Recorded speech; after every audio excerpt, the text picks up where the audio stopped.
Tadi dua yang memberikan sambutan, Kiai Mahfud Ashirun, Kiai Munawir. Alhamdulillah silaturahmi itu terjaga. Insya Allah kita jaga terus ke depannya. Dan memang selama perjalanan tugas di Jakarta, ini dinamikanya luar biasa. Saya sering cerita, kalau tiap bulan kita jumpa, pagi saya cerita apa yang terjadi 1 bulan terakhir.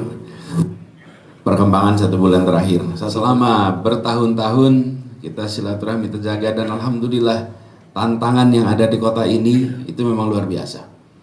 Tapi selalu saya sering merasakan ketika ketemu jalan yang diduga buntu, muncul jalan keluar yang tidak diduga.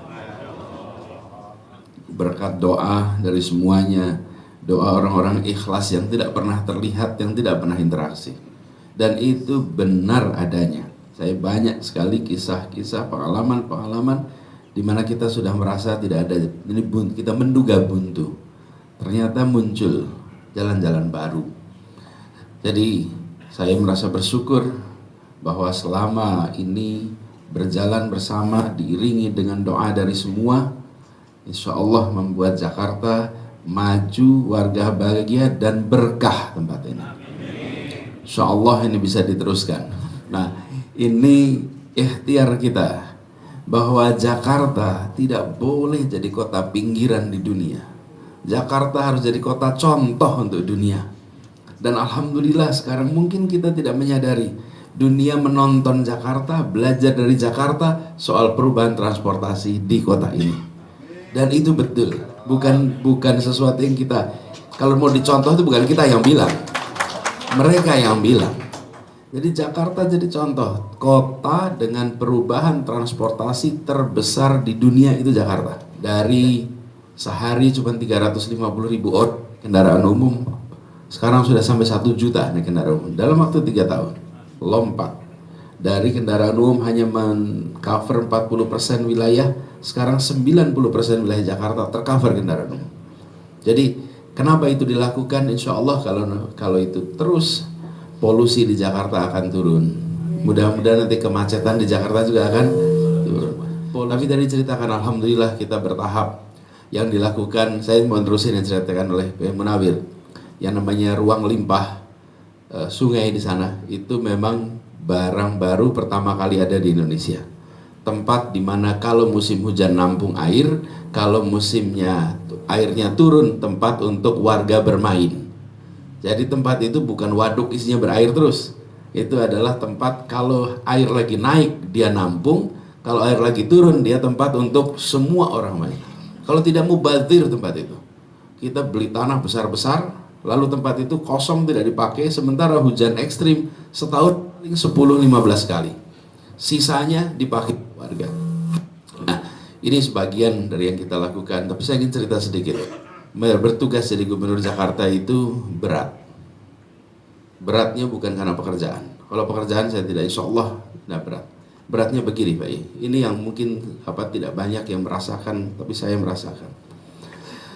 Kemanapun pergi Pak, kemanapun pergi, selalu berjumpa dengan orang yang mengatakan, saya mendoakan antum tiap malam mulai 2016. Di situ beratnya.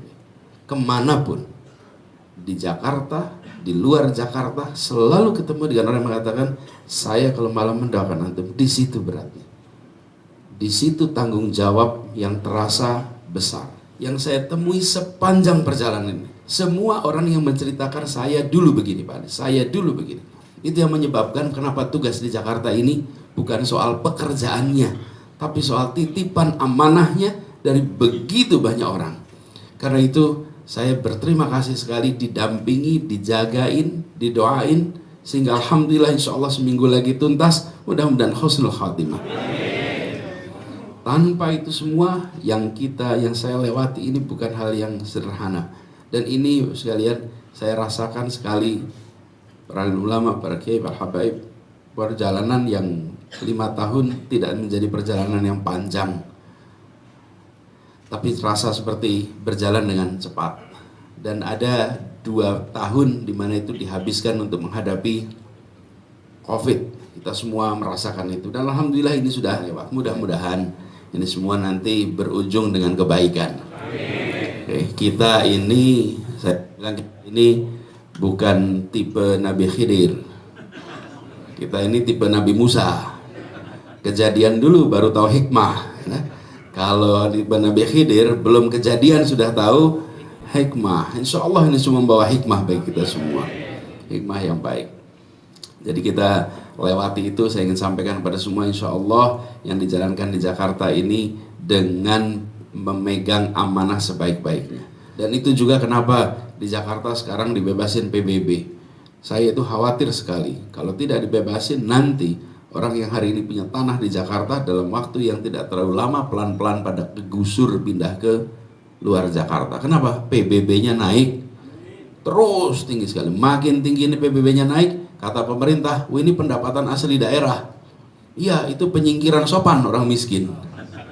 Penyingkiran sopan dengan cara PBB tinggi ini pelan-pelan pada pindah tuh. Di tahun 2020 saja ada 200.000 penduduk Jakarta yang keluar.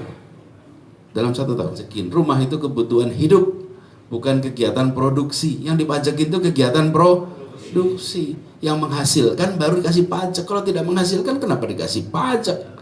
Habis orang. Sekarang pemerintahnya aja menghilangkan pajak PBB yang membebani bagi rakyatnya.